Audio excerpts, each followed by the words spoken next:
momento en la historia, más o menos unos 500 años antes de Cristo, donde distintas culturas que vivían de este pensar mítico pasan a desarrollar un pensar lógico. Y un pueblo tal vez no muy desarrollado como era el de los griegos,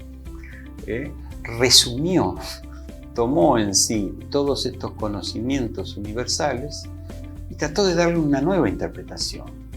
La interpretación de que las cosas tenían un devenir que hoy llamamos lógico. No pasaban porque sí, no eran fruto del capricho de los dioses.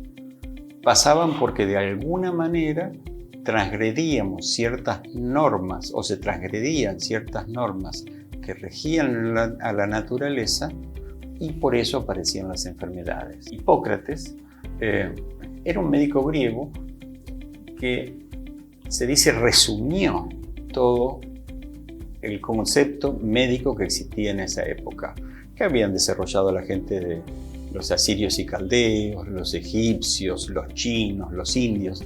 Es tremendo la capacidad de compendio que tuvo este hombre, o por lo menos la escuela de los que le siguieron.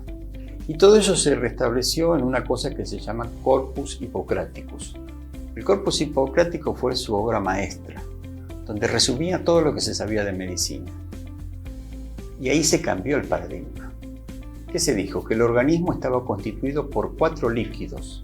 Él los llamó humores. La palabra buen humor o mal humor se refiere al equilibrio de estos líquidos dentro del organismo, que eran de distinta densidad. Ahora vamos a hablar enseguidita de estos líquidos. El desbalance entre estos líquidos, a uno le sobraba la sangre, le sobraba el moco, le sobraba la bilis verde, la bilis negra, que eran los 4 líquidos de los que él hablaba. Del desbalance de estos líquidos era que ocurría la enfermedad. Y del balance de estos líquidos, de estos humores, y ahí la palabra tiene buen humor, tiene mal humor. La expresión que utilizamos tan comúnmente.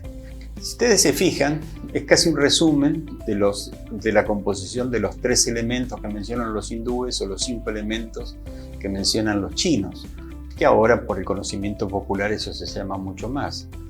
Él lo resumió de una manera bastante interesante y lo asumió dentro del pensar lógico. Entonces, ese mismo tipo de conocimiento popular en ese entonces, él lo resume a través de este nuevo paradigma. Él hablaba de estos 4 humores y ven, acá hay una representación de la Edad Media donde muestra, por ejemplo, cómo se relacionan afectivamente en la noche de boda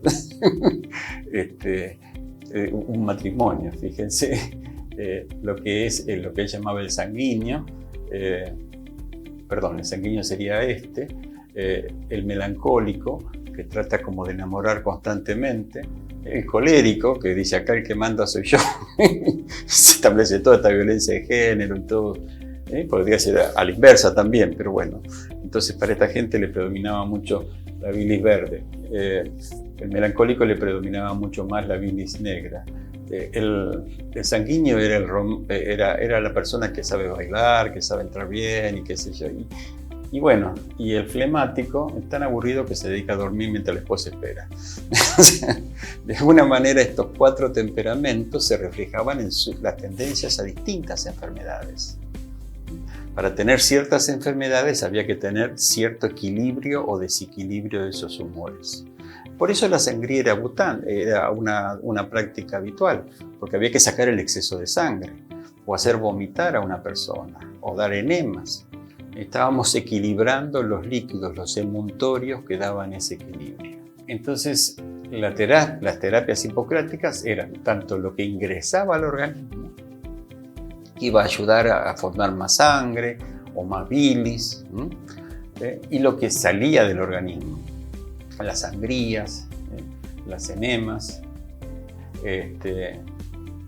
todas las terapias, el sudar, el transpirar.